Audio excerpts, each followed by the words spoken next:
Hey guys, it is Thursday, February 3rd. It's about 9 o'clock. I haven't done a video in a while, and the last couple of videos that I've done, I've started off with saying I haven't done a video in a while. Um, but I was compelled to do a video after this week.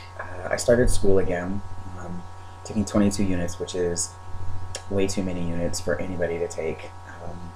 So I'm taking 22 units, and I'm also working part-time and doing a bunch of volunteer work. So needless to say, I'm super tired and super overwhelmed. But in one of the classes that I'm taking, it's called Gender in the Stage, and at the CSU system, I don't know if this is how it is other places, you have to take a theme, you have to do a theme, which is 9 units in this thematic area, and my theme is gender. And so this class is Gender in the Stage. It talks about gender as performance and so forth. And overwhelmingly, it's a good class. I've already taken the entire class. I just didn't show up for the final.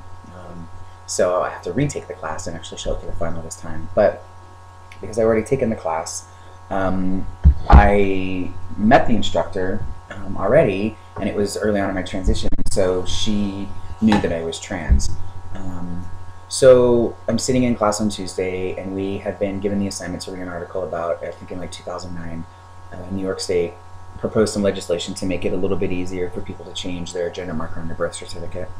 And she had shown us some film clips from National Geographic, Taboo, the bit about Lauren Cameron, and some of his statements, I think, are certainly different than my experience. Like, he talked about, even though he's been on testosterone for 10 plus years, 20 years or whatever, that every time he takes a testosterone shot, he gets a surge of rage, and I don't experience that, and I don't know if anyone else experienced that, but there was a slant in how the story was being told through National Geographic, obviously, because they're trying to sell the series Taboo, and so there was basically a foundation or a premise that was being set in the class. So there was that, and then there was talk about, can't remember his first name. His last name's Beatty. He's the trans guy in Bend, Oregon that made news when he got pregnant, and has subsequently had, I think, 2 or 3 children. And so that came up, and people were in the class and like, ooh, that's gross, and blah, blah, blah. And I'm sitting there listening to it, and I'm really out in my life and my world, but I don't come out in my classes usually. It's just a very different dynamic. Unless it's, you know, there are some classes that I've come out in, but I wasn't planning on coming out in this class, I guess I should say. And so there was all these comments and all this stuff going on, and in the article, the New York Times article, there was a mention of a woman who was a trans woman and had, you know, gone into the bathrooms and was like trying to sexually assault women, and, you know, so on and so forth.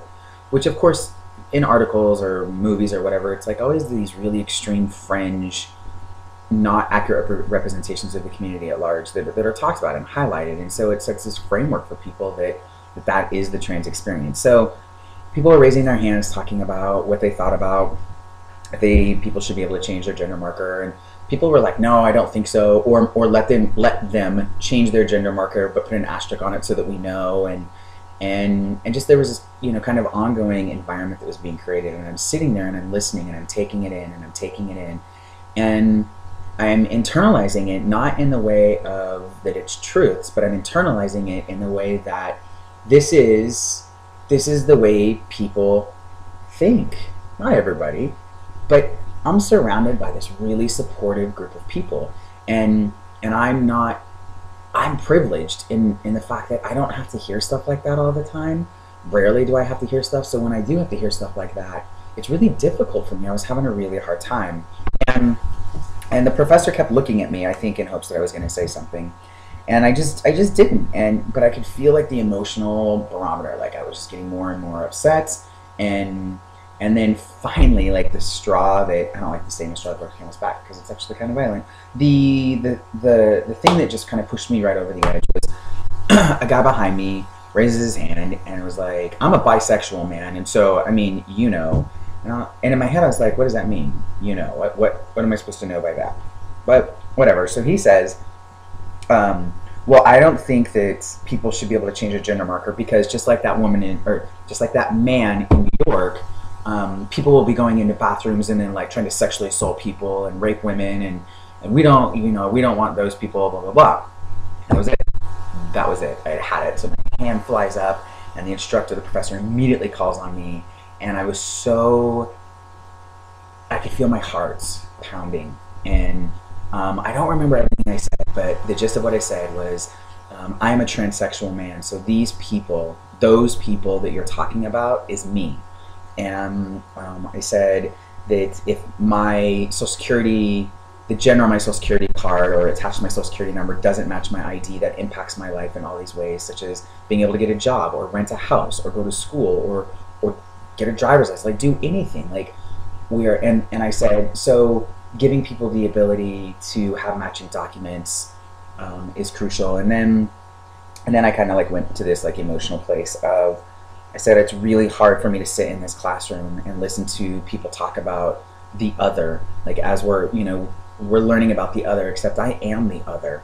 And I said, if we were talking about race relations or anything else, we would all take basically a survey of who's in the classroom, and we would be aware, good or bad, we would be aware, if we're talking about race relations, and we probably wouldn't drop the N-word, or we wouldn't drop, we wouldn't say things that were inflammatory. Like we just wouldn't do that. We have this shared understanding in a classroom. And I said, but I am there. I am sitting in this classroom, and I am listening to it, and I get that this is a conversation about the other, but I am the other. And please remember that we are everywhere, trans people. We're in your classes, we're in your dorms, we're your professors, like that kind of whole we are everywhere kind of a thing, which is not really my mantra. So it was interesting that that's what came out at a time of emotion. And that was, that was basically the gist of what I had said. But I'm a pretty level-headed speaker, and I just really wasn't this time. So class ended, and the guy sitting next to me like reaches out and pats my shoulder and was like, "Nice job, man," which was kind of an awkward but very appreciated gesture on his part. So today, this class is Tuesday, Thursday, so today I was going back to class, and I was feeling really anxious about it. I didn't know what to expect. It's a large class of 60, and immediately we have to get into groups, and I sit at the very front of the class, so I turn my desk around, and I now can see the entire class, and everyone's facing me for the most part, and I see people, I read lips, and so I see people talking about me, and I see people pointing at me, and I see people laughing and jeering and different stuff, and it was all very juvenile. And this wasn't everybody. There was a handful of people. Overwhelmingly, most people just, I don't know, there was just no difference or whatever. But it continued to be this climate of hostility in some regard. And so finally there was these two women who kept doing it over and over, and so I finally just waved at them and to acknowledge, like, I see you. You're not invisible. You're not in your protective invisible bubble. So it's over. It's done, and I appreciate the lesson that I'm learning and that I'm getting from it, in the sense that even though I'm disadvantaged in a lot of ways because I'm trans, I'm incredibly privileged in a lot of ways compared to a lot of other people, and so I appreciate those moments where I get to have a lesson in that, and I get to learn from that, and I get to be challenged and grow in that. And it was also a lesson in control, because I'm very, very out on campus. I'm in the campus paper, and I'm doing presentations in classrooms all the time, and I'm very, very out, but all that stuff is in my control. It goes the way that I, for the most part, want it to go. I get to have an extended amount of time where I'm talking with people, and I get to have these connections and create personal experiences, hopefully, with people. But when you're a student in a classroom and I have to keep showing up, it's like I raise my hand and I get 3 sentences, and it's like, that's it, and then everything I say, my fear is that it has run through this filter of like, oh, well, that's a trans person, or oh, she, whatever, it's like all that stuff that no longer I get to control. But yeah, so that's that story. And I posted a couple different times on Facebook about it, and the amount of support that I got is it's just so overwhelming, and I am so blessed and appreciative, and I hope to God that other people get that kind of support from the YouTube/Facebook community, because I just can't imagine how much more difficult this whole process would have been and would continue to be if I didn't have that. So there's a bunch of other stuff I'm going to talk about, but I'm going to like cut this, so this will be like its own video, and I'll come back and talk about some other stuff. So, okay, hope you all are well.